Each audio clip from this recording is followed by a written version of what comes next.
This is so insane.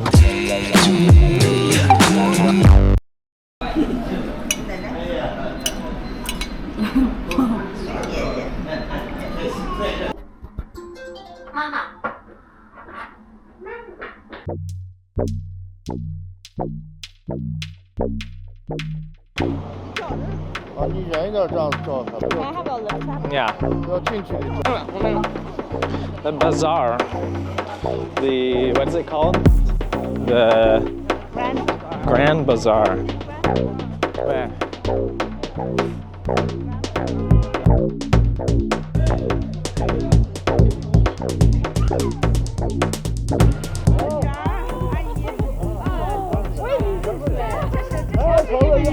There's a China travel advisory page on the Canadian government website.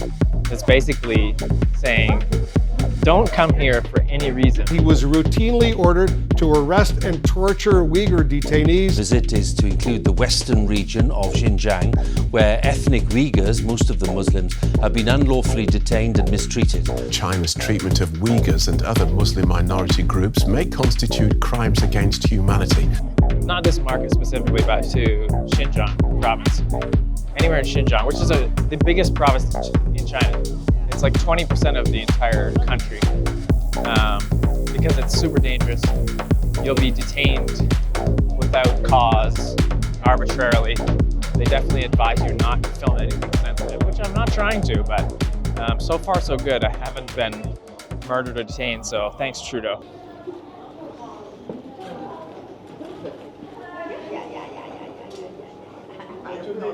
Hand grab something, it's called. Hand grab rice. I also just found out as an added point to that story that the head of police for the entire province wasn't even intending on being here. But we just happened to, by chance, run into him in the bazaar. And they're like, oh, hey, join us for lunch. And he even showed me his badge. He's like, technically, I'm supposed to check your ID, but it's okay. Crazy. So I guess we're in good hands.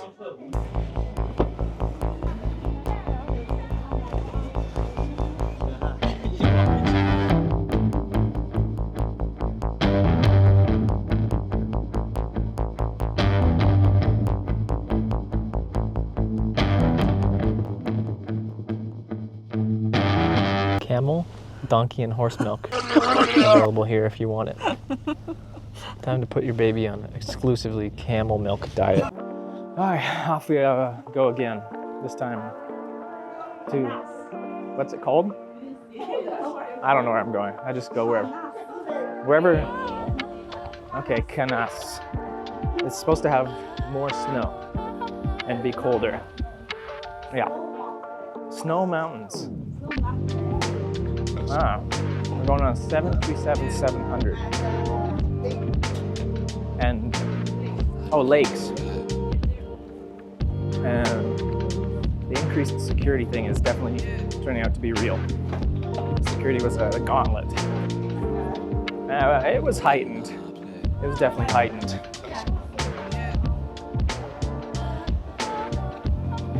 Yeah, like I was saying, security definitely beefed up. It was, had to take stuff out that I've never had to take out. Had to drink the baby's milk in front of them, which is cool. I don't know, just a lot of stuff that I wasn't used to, but most of it was funny, so that was good. I didn't get angry.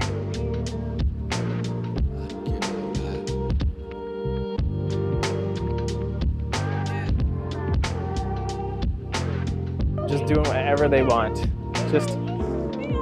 You're not even allowed to take photos in the West near the plane. Here, everyone just gets off. It's a photo shoot. Look, everyone's like, ooh, mountains. Let me wander into the still running engine and become a pink mist. Okay, we have arrived in, oh, baby's gonna fall off the bed. What is this place called again? We really gotta remember in order to make this work. Kenya? No, Ken something. I'll put it in afterwards anyway. Yeah, so we got here and we're with a group of maybe, I don't know, it's going on maybe 10 or something. This is like a rural village. It's an hour flight from Where were we? URUMQI, another one I can barely remember, which is the capital city. I'll say that. We're an hour from the capital city in the town that's most known for like snowboarding and skiing or something, I'm told. And so everything's fine. We fly in over the mountains, and like the closest to mountains that I've ever seen. I was just hoping that there was actually going to be an airport, because we were like feet from these snow-capped mountains, which was a little bit terrifying. But anyway, everything's going good. We come out of the airport, and I can tell it's gonna happen. I see them point at me, like the police already, and they come after me and pull me out of a group of like 10 Asian people to make me show my passport. And they asked him, why him? And his response was, because you're white, which I thought was it's a nice way to welcome someone to the country. You're a foreigner, a white foreigner. So that was a good start. But anyway, the guy we're with, the police officer, keeps reassuring me. He's like, don't worry. He shows me his badge, his police badge.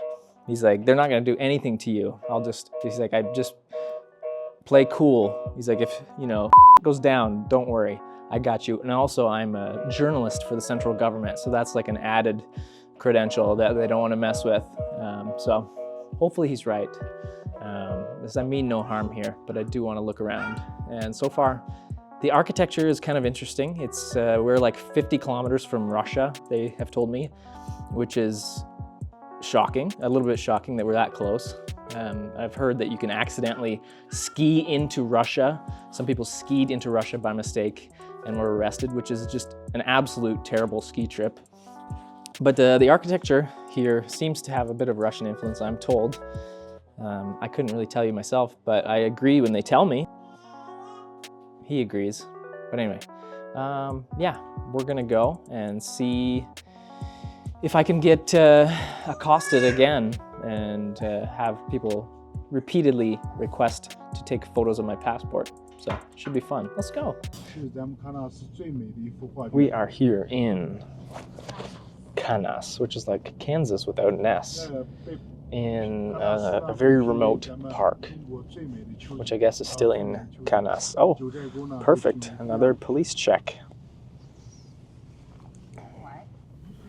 I don't know.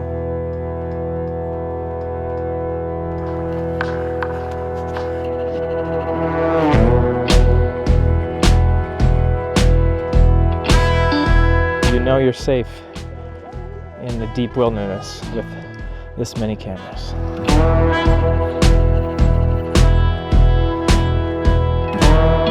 See ya, buddy. Stay warm out here, okay? It's a cool little thing for kids, you know. You can pretend that you're an armed SWAT operator in the middle of a forest and mountains.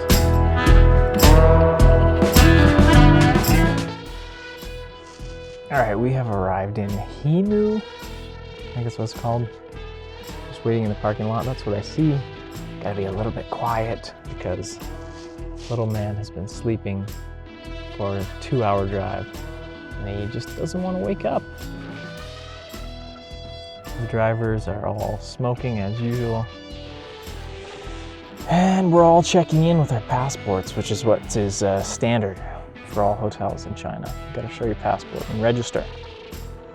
But look at those mountains. And these crazy cabins, 5 feet of snow on every side. Everything's buried in snow. Pretty awesome. We saw entire cars buried. Look at this. This is a house with snow all over it. This is where we're staying, behind this giant thing. Let's take a tour of this little cabin, shall we?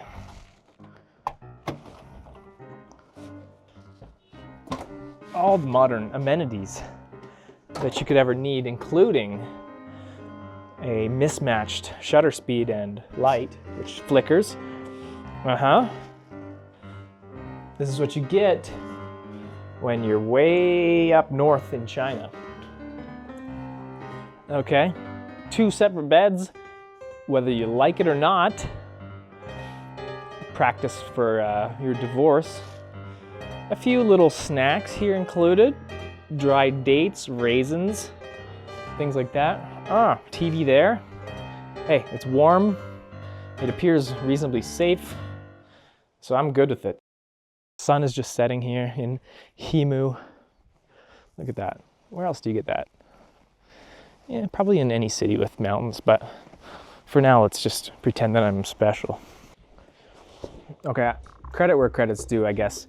Maybe the Canadian government had some idea what they were talking about when they put up that travel advisory and that warning not to come to Xinjiang. I mean, look, I'm here, I'm safe, everyone's safe, but there is definitely a little sense of sketchiness in this province. It's undeniable, you know? People have been like reasonably cool so far, but there's just like a heightened sense of something going on here. And I'm not gonna probe into what that might be. You can do a Google search for that stuff. But yeah, police everywhere, cameras everywhere. If you think China has a lot of cameras and police, imagine more. Like here in the most remote wilderness, there's cameras. There's police checks everywhere. So, Canadian government, okay, you get the point, maybe.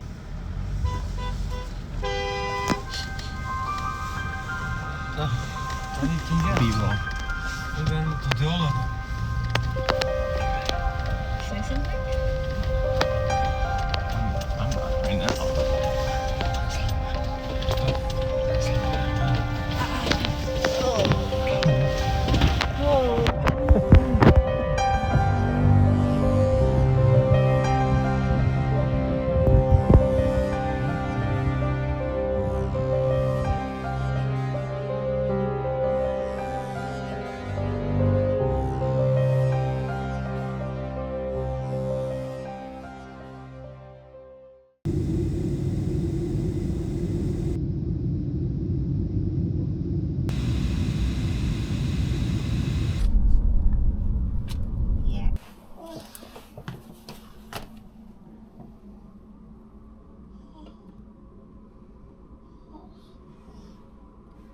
All right, we're back in Uramuchi. That's what I'm gonna call it. You can fight it out in the comments about my pronunciation, but this place is just kind of bumming me out.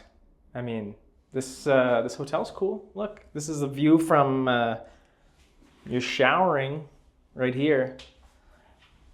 And if you just trip and stumble through this glass, you'll fall right onto a main street, but I don't know. I don't know what it is about it, Xinjiang. It's just everything is khaki and nobody's that friendly. Everything is smoggy. Sorry, I'm ready to go. I'm ready to conclude this little investigation and head for brighter skies. No offense. It is what it is. We came here with an idea, informed by the media. As it turns out in life, things are more complicated than a headline. There are humans with families and aspirations on both sides of the controversy.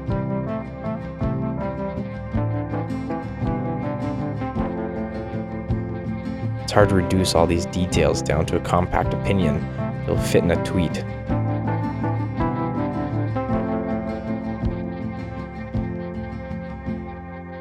What's important is seeing it up close and understanding this nuance.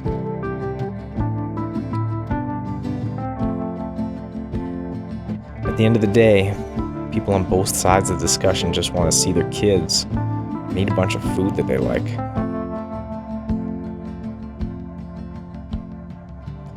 I guess I'll leave the investigative journalism to Matt Taibbi and other people who are willing to ask the tough questions.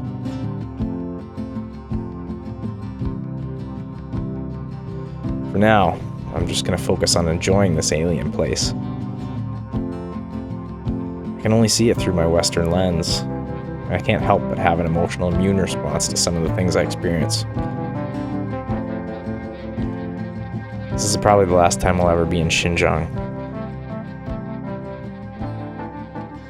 And I think I'm okay with it.